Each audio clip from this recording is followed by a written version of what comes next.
Welcome back to the table and a game called Perch that we're going to be talking about today. This is the next one from Inside Up, and it is a game of some pretty mean birds. Yes, so in this we are a flock of birds, and we are trying to perch on different places around the city and try to get the best perch for ourselves. So it's an area control, take that, trying to get the best spot for each perch to get us the most points. Yeah, for sure. What we have here on the table is a prototype, so keep that in mind. But what you're seeing here are all of the different locations where you could perch. Now, there are more than these in the game. There's going to be some basics, some specials, and then some creature locations. And those creature locations are attached to these creature cards below here. These are creatures that players might be able to take control of if they control a specific location. And then we've got the fountain over here, which is effectively the scoreboard, but it also serves as a place where birds will ultimately go from time to time. Also maybe towards the end of the game, and you're going to be able to sort of place on this fountain to potentially score some points. And then you've got the round tracker here, which is your basic round tracker, but it also has a few things that are going to come into play later in the game. Yes, so let's talk a little bit about what are we actually doing in this game, right? The first thing we're going to do each round is we're going to migrate. So we're going to take 2 of our own birds and put them in this little bag. We're going to go around the table and do that. And then we're going to recruit. Yeah. So we start always with 2 of our own out, and then I'm going to pick 2 from the bag.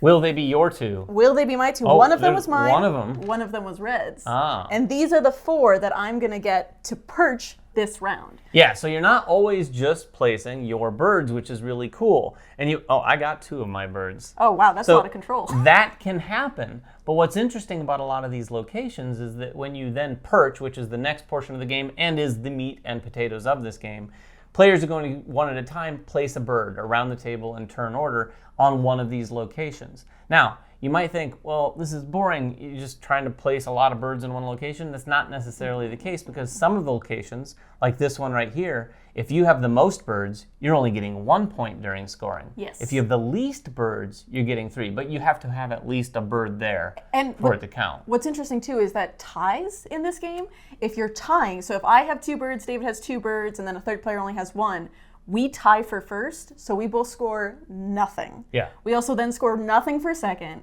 and then third place can get third place points, but still, it makes it very interesting where you're like, okay, if I just put 1 more on, I can tie with everyone else, and then none of us will get points. Well, and better yet, if I have someone else's bird, I can place it on a card that makes them and someone else tie, and then I'm the only one left there that has points if I have a bird there. Exactly. So it's area control, but it is very thinky area control, and there's a lot of different things to consider. Not only that, like we said, there's the standard locations, the basic ones, which all effectively work that way, and the only differences is that they have different point values where you're going to score your points. Sometimes it's even in the middle. You want to be the second most birds.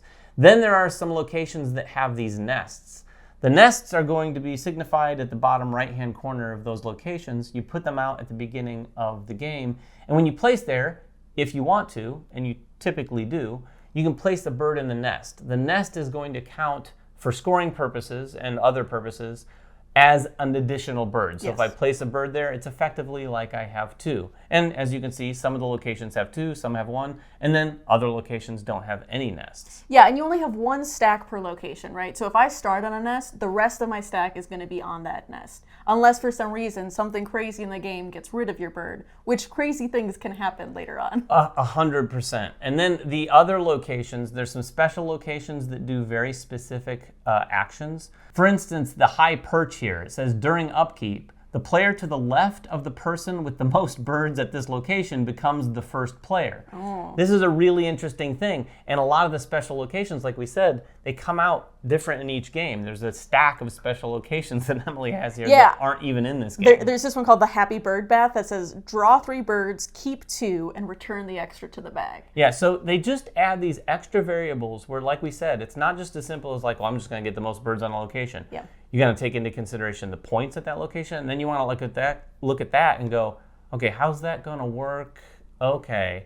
And sometimes you might kind of get that wrong potentially. Yes. But you're looking at all of those variables as you're choosing where to place your birds and the other birds that you have from other players. And once everybody's placed out all of the birds, then we'll do scoring. So each round, we're going to look around and say, okay, who has the most at each place? Does anybody score any points? We'll move up. And we'll keep going from place to place. What's special is that some of these places have critters on them, right? So if you are winning the critter, so even here at the thorn bush, even if I win, I might only get 1 point, right? But I will get to take the cuckoo, and I will have the cuckoo bird for next round.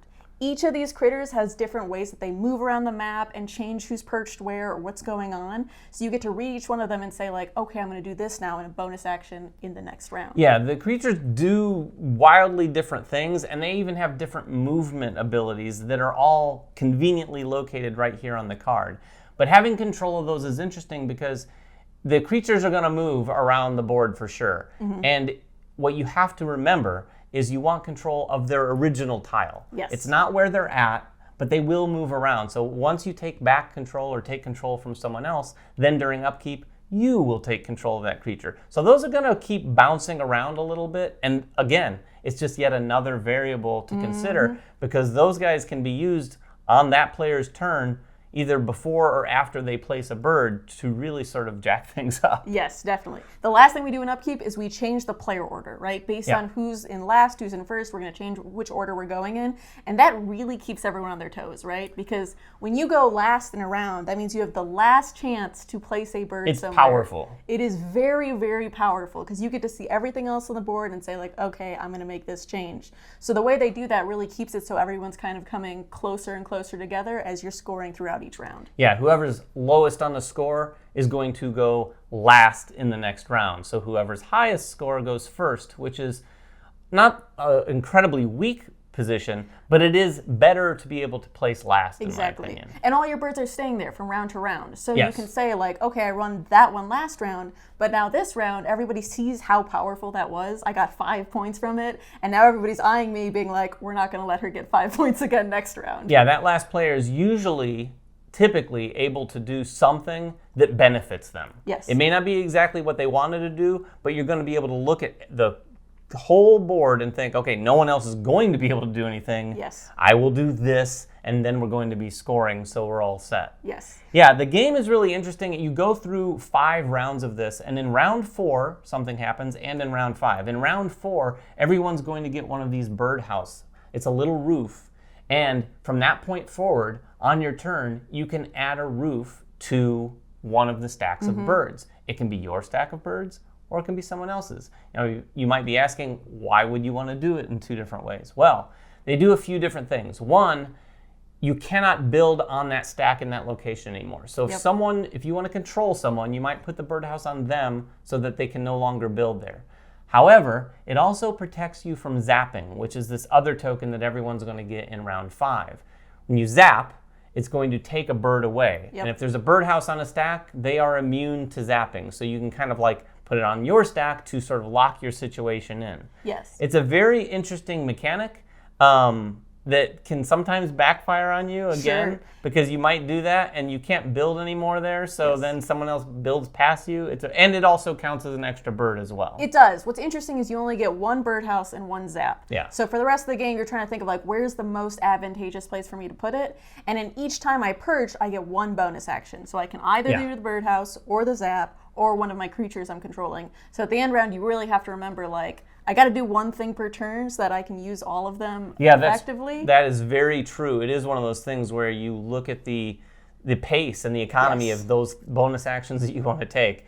And I think in our plays, someone found themselves like, oh, I never used my zap. Exactly. Or I never placed, I never used this creature the way I wanted to because I just ran out of actions. Well, and it makes sense. You don't want the last action to be like, I'm doing 10 things at once. Like, you're never going to be able to do that. So you have to kind of pace it out so people can still respond to what you're doing. Yeah, and then the end game scoring, you're going to score points throughout the game, but then there's some end game scoring here. You're going to get 10 points for whichever location has the most birds on them.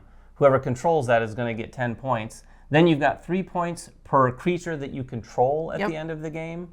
And then you're going to get a number of points based on the fountain location. As you can see here, the fountain escalates in points, and everyone's building on each other there. So you can go up these tracks, and if you can see, there's a few, it kind of works like a pyramid.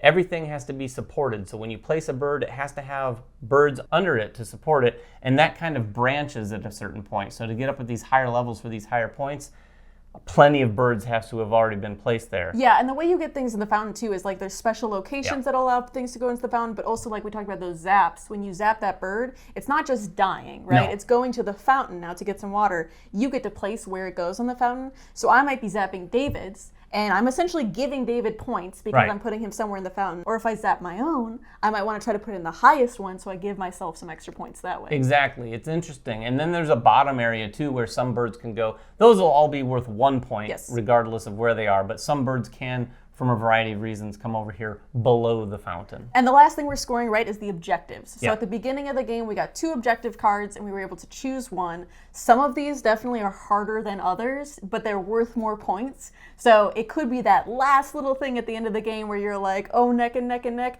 but I got my objective Yeah. and here's 6 more points. And it is probably going to be the thing that everyone is considering. Like we said, it happens at the beginning of the game. You get 2 of these, and you're going to be looking at this the whole game. It is the one puzzly aspect Yes. that you yourself are trying to work on in secret. You know, for instance, mine is called Tweet Hearts. It's worth 6 points. And it says have 2 or more of your birds on 5 different locations. So I'm going to That's want a to lot. spread out. It is a lot. Having 2 of my birds on 5 different locations. So again, it's going to be one of those things that's at odds with some of the other things we're Yes. trying to do out You're there. going to have a hard time being first everywhere if you have to get 2 birds everywhere. Mine's Right. like be in second place on at least 2 locations. So you might be thinking like, Emily got second, she's not getting many points, but I'm like, I'm in second. This is Yeah. perfect for me. So that is how Perch works. Like we said, it is a cute little bird game, but it is kind of mean. And I think that was the intent here, is to have that contrast of like, oh, this is a pleasant little game with all these like woodland creatures and these birds. And oh, by the way, there's a fair amount of take that. Very much so. It moves along really quickly. And I think, you know, I'm not a giant fan of take that. No. This one, as long as everyone at the table has fun with that. Yes. Well, I would say there's so much swinging back and forth, Yeah. right? Like you're getting 3 points there and 5 points there, and it's keep going back and forth, neck and neck. And when you have that feeling in a game, the take that never really feels that personal, Right. Because it's happening to everybody. And this plays up to 5, so you can have that with many different players. It's never just like, oh, I'm just picking on David. You're like, oh, now it's David, now it's this person, now it's that person, and everything's rapidly changing. And after all, the only person who ever is going to get picked on is probably the person who's in the lead Yes. of the game. So they deserve it, right? Anyway, that is Perch from Inside Up Games. If you have any questions at all, please make them in the comments below. And of course, check out their campaign page for more details. Until next time, though, make sure everyone has fun at the table, and we'll see you then.